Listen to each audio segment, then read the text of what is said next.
Hello friends, welcome to our channel Chatpata kitchen with blog. কেমন আছেন সবাই? আজ আমি চলে এসেছি সামুদ্রিক মাছের দুর্দান্ত এক রেসিপি নিয়ে।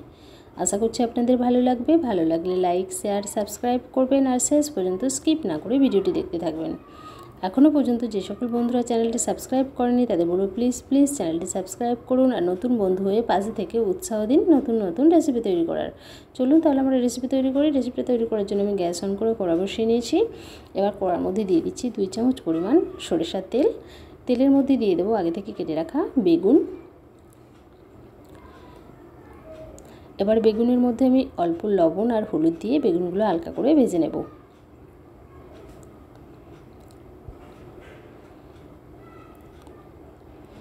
খুব বেশি ভাজার দরকার হবে না, হালকা করে ভেজে নিলেই হবে।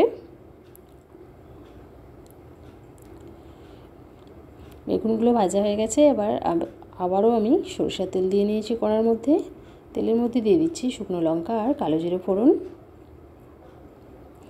এবার এর মধ্যে দিয়ে দেবো কুচিয়ে রাখা পেঁয়াজ।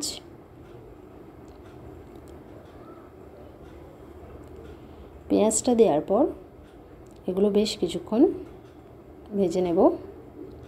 দেখুন হালকা করে ভাজা হয়ে গেছে। এবার এর মধ্যে দিয়ে দিচ্ছি কেটে রাখা টমেটো পেঁয়াজটা আবারও আমি 2 মিনিট ভেজে নেব। এখানে কিন্তু গ্যাসের আঁচটা মিডিয়ামে রাখবেন। টমেটো পেঁয়াজ ভাজা হয়ে গেছে। এবার এর মধ্যে দিয়ে দিচ্ছি 2 চামচ পরিমাণ আদা রসুনের পেস্ট আর দিয়ে দেব পরিমাণ মতো হলুদের গুঁড়ো, লঙ্কার গুঁড়ো আর দেব জিরে আর ধনিয়ার গুঁড়ো। এবার অল্প একটু জল দিয়ে মশলাটা ভালো করে কষিয়ে নেব।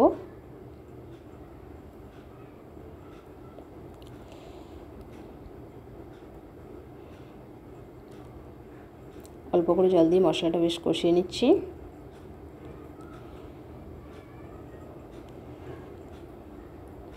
এখানে আপনারা যেমন ঝাল পছন্দ করেন সেই পরিমাণে শুকনো লঙ্কার গুঁড়ো দেবেন, কাশ্মীরি লঙ্কার গুঁড়োও দিতে পারেন।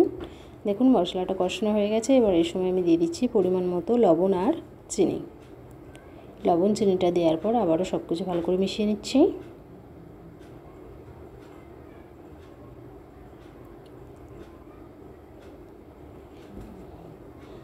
এবার এই সময় আমি দিয়ে দেব 1 চামচ পরিমাণ গরম মশলার গুঁড়ো। গরম মশলা দেওয়ার পর মশলার সাথে একটু মিশিয়ে নেব। তারপর দিয়ে দেব আগে থেকে নুন হলুদ দিয়ে মেখে রাখা লোটে মাছটা আমি পরিষ্কার করে ধুয়ে লবণ আর হলুদ দিয়ে মেখে রেখেছিলাম 10 থেকে 15 মিনিট।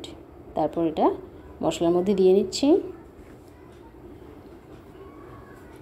দেখুন মশলার সাথে বেশ সুন্দরভাবে কষানো হয়ে গেছে। এটা এইভাবেই কষাতে হবে 10 থেকে 15 মিনিট হালকা আঁচে। মাছ থেকে দেখুন জলটা বেরিয়ে গেছে। এবার এই সময় আমি দিয়ে দিচ্ছি ভেজে রাখা বেগুনটা দেওয়ার পর আমি এগুলো ঢেকে কিছুক্ষণ রান্না করে নেব।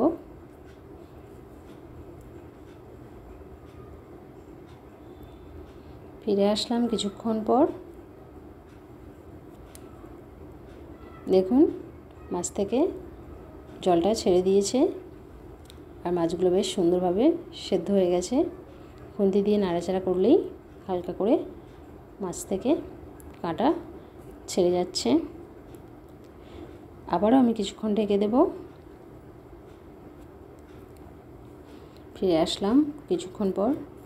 দেখতেই পাচ্ছেন মাছ থেকে যে জলটা বেরিয়েছিল সেই জলটা সম্পূর্ণ শুকনো হয়ে গেছে আর মাছটাও রেডি হয়ে গেছে। এবার এই সময় আমি মাছটা প্লেটে নামিয়ে নেব। দেখুন তলায় লেগে যাচ্ছে, তারপরে মাছটা রেডি হয়ে গেছে। এবার আমি প্লেটে ঢেলে নেব। আমি মাছটা প্লেটে ঢেলে নিয়েছি। কতটা কালারফুল হয়েছে দেখতেই পাচ্ছেন নিশ্চয়ই।